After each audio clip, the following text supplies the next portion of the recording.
But listen to this hadith, narrated by Abu Hurairah radiallahu ta'ala anhu, that the Prophet sallallahu alaihi wasallam, he went out of his home at an odd time of the day, or the night. So it was a time that the Prophet sallallahu alaihi wasallam typically would not come out of his home. So it can be assumed that it was between Dhuhr or Asr, or it was sometime in the night the Prophet sallallahu alaihi wasallam came out. When he walked out, he noticed two people sitting in the masjid, Abu Bakr and Omar. May Allah be pleased with them. Typically, this story would end up going in this direction. They then went and they worshipped Allah subhanahu wa ta'ala, or they proceeded to some sort of expedition or some sort of place in Medina, or to visit somebody, because that's how it always was, right? The Prophet ﷺ, Abu Bakr and Omar, how many ahadith start off that way? The Prophet ﷺ and Abu Bakr and Omar, may Allah be pleased with them both. This one is different. The Prophet ﷺ comes out of his home at an odd time of the night, and he notices Abu Bakr and Omar sitting there. And he says to them, ما أخرجكما من بيوتكما هذه الساعة. What is it that brought you out of your homes in this odd hour? They said, Al-ju' ya Rasulullah. Starvation, O Messenger of Allah. We're hungry. We came out of hunger. Abu Bakr and Omar, these are the three most important people in the ummah. Think about that. And they're sitting in the masjid, and they said, the only thing that brought us out at this hour was al-ju'. We're starving, we're hungry. And guess what the Prophet ﷺ says?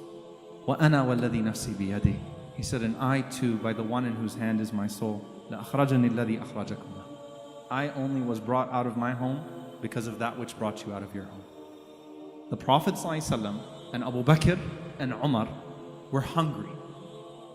And they were coming out of their home at an odd time of the night because they were hungry. If you just stop and pause at that for a moment. The Prophet ﷺ, who had the most adoring set of followers of any man in history, who had the greatest generation present with him in the Sahaba of the Prophet ﷺ, خَيْرُ أُمَّتِي قَرْنِي, the greatest ummah, the greatest generation of people, the greatest man with the two greatest men of the ummah that were not Prophet, in the masjid, in a prominent place, because they didn't have anything to eat and they could not sleep because of their intense hunger. The man who alayhi salatu wasalam used to have people at his door all throughout the day and night, knocking and calling out to him, always making demands of him, about whom Allah revealed Surah Al-Hujurat. People calling upon the Prophet ﷺ, the Surah of the Hujurat, because they were calling upon the Prophet ﷺ throughout the day, throughout the night, and really harassing him. He was being harassed, alayhi salatu wasalam, to listen to this person and listen to that person and do this and do that, and not being given his privacy, not being given his personal space, alayhi salatu wasalam. And they were hungry. No one noticed that the Prophet ﷺ, Abu Bakr and Umar were hungry. And this is a reality, by the way, that we have to understand, that usually caretakers are never cared for. It's a part of our human psyche. No one thought to ask the Prophet ﷺ if he was hungry. No one thought to ask Abu Bakr or Umar if they were okay. The Prophet ﷺ, who used to go out and would, if he noticed hunger in your face, think of the narrator of the hadith, Abu Hurairah, who once the Prophet ﷺ just knew he was hungry by looking at him and took his hand and found him something to eat for the night. He knew it from your face. The Prophet ﷺ, who spent day and night in the service of the people, feeding the people, no one bothered to ask, Ya Rasulullah, are you hungry? كَانَ خُلُقُهُ الْقُرْآنِ. His khuluq, his character was the Qur'an. تَحْسَبُهُمْ أَغْنِيَاء. You would think that these people are sufficed because of their ta'affuf, because of his modesty, sallallahu alayhi wa sallam. It never showed. He was smiling, he looked fine. The Prophet ﷺ never showed discontent with his companions. He never showed them that he was hungry. He never showed them that he was in need. In fact, the only time he did it, sallallahu alaihi wasallam, was when Omar radiallahu anhu, one of the three hungry men at that time, walked up to the Prophet ﷺ in the battle of Ahzab in Khandaq and pulled up his shirt and showed the Prophet ﷺ that he had a stone tied to his stomach because of how hungry he was. And the Prophet ﷺ pulled up his shirt and he had two stones tied to his. That's the only time he ever disclosed his situation, alayhi salatu wassalam. كَانَ خُلُقُهُ الْقُرْآنِ. He was a walking Qur'an. You know what? This is the implementation of لَا نُرِيدُ مِنْكُمْ جَزَاءً وَلَا شُكُورًا إِنَّمَا نُطْعِمُكُمْ لِوَجْهِ اللَّهِ. We feed you for the sake of Allah. We don't want anything from you. No thanks, no gratitude, no compensation. Abu Bakr radiallahu anhu and Umar, who were competing in serving the people in the obscure parts of Medina, were hungry. It's not an excuse for the ummah. That doesn't mean the community got a free pass. Like, oh, okay, well, it's their fault. No, it's not their fault. People need to pay more attention. The volunteers, the caretakers, those who lead in whatever capacity, they also need to be cared for, because if they're cared for, they can care for better. But out of their akhlaq, it didn't show. So these three men, subhanAllah, the Prophet ﷺ, Abu Bakr and Omar, all gathered together hungry. And so he is living his own example, alayhi salatu wasalam, and that's the peak of service and not having any expectation of the people. Far from living like a king, the Prophet ﷺ was living poorer than everyone else that he was serving. And he never complained to the people. Story continues. The Prophet ﷺ said to them, "Qumu, get up and let's go find some food." The Prophet ﷺ, the greatest creation, the greatest human being ever alive, and Abu Bakr and Umar, the greatest two men of this ummah, walking around hoping that someone will find them and give them food. They come to the house of one Ansari man, and the Ansar were a generous group of people, and the woman of the house was there, and you imagine opening your door at this strange time of the night, and who's at your door? The Prophet ﷺ, Abu Bakr and Umar. Something must really be wrong. This is probably a death announcement. I mean, how does this happen where these three people show up at my house in the middle of the night? So she said, "Marhaban wa ahlan." Like she was shocked. She welcomed them. "Marhaban wa ahlan." Greetings to these amazing people. And the Prophet ﷺ greeted her back, and they asked her where her husband was. She said that he went out to fetch some water. He's a simple man. He's going out to fetch some fresh water for them to be able to drink for that night.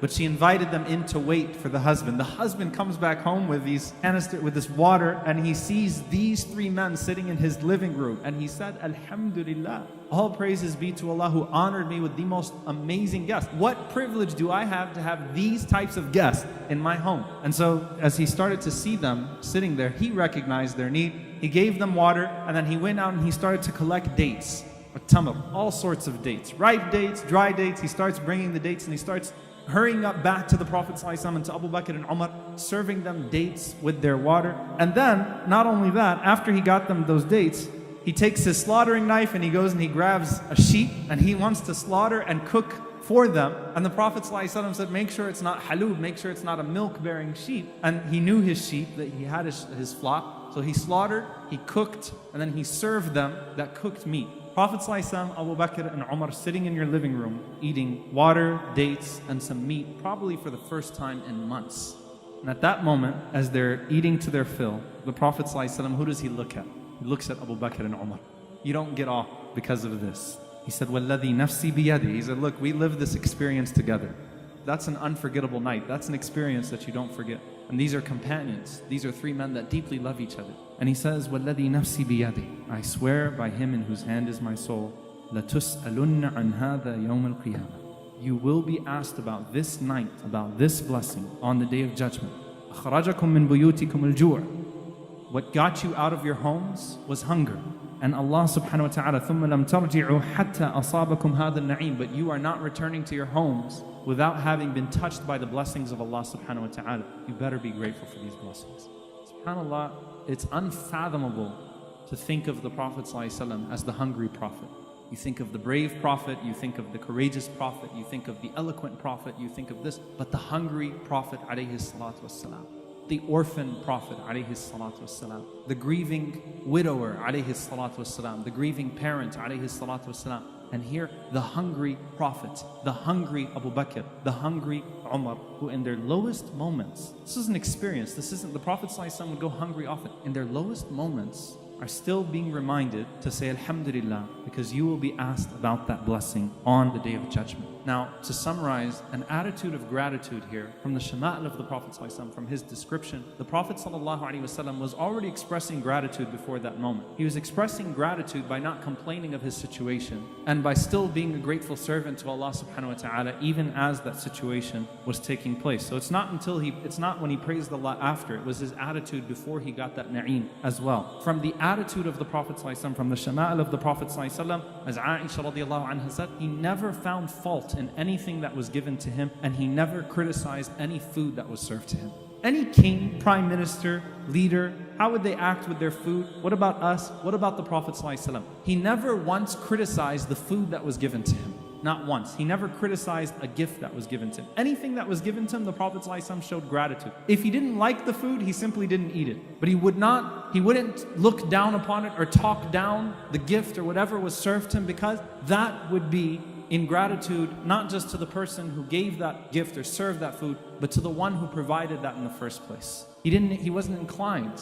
There wasn't a slip up. The Prophet ﷺ never showed ingratitude for anything that was given to him or criticized it, whether he was in Mecca or whether he was in Medina. And Aisha radiallahu ta'ala anha, she says that 3 hilals, 3 crescent moons, meaning 3 months would pass upon us, and the only meal we had in our homes were al-aswadan, the 2 black things, al-ma' wa tamar, water and dates. That's all we would have. If you had water and dates in the place of a meal, and someone asked you, did you have dinner? Would you say, yeah, I had dinner, alhamdulillah, I had dates and water?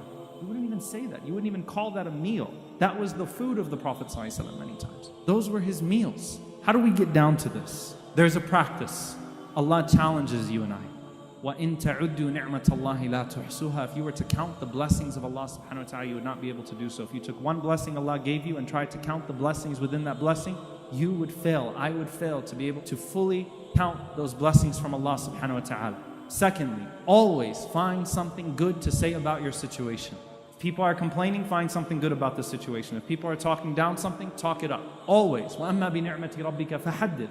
Speak of the blessing of your Lord. Show that gratitude. Make sure that it's vocalized. Make sure that you're saying alhamdulillah for what it is that's been provided to you. Try to pay attention to the things that others are not paying attention to. You know, you read all these websites on how to show gratitude. The first thing they say is a gratitude journal. Write it down. Allah already said it. وَإِن تَعُدُّوا نِعْمَةَ اللَّهِ لَا تُحْصُوهَا. Count your blessings. Sufyan al-Thawri rahimahullah would make it a point to actually sit there and count the blessings of Allah subhanahu wa ta'ala. What can I be grateful for that I wasn't paying attention to today? Something that came very simple to me.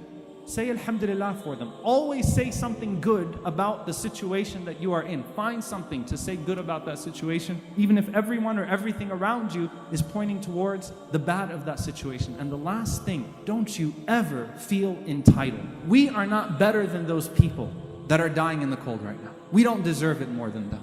Our ahwal are a test for us. Our state is a test for us, and their state is a test for them.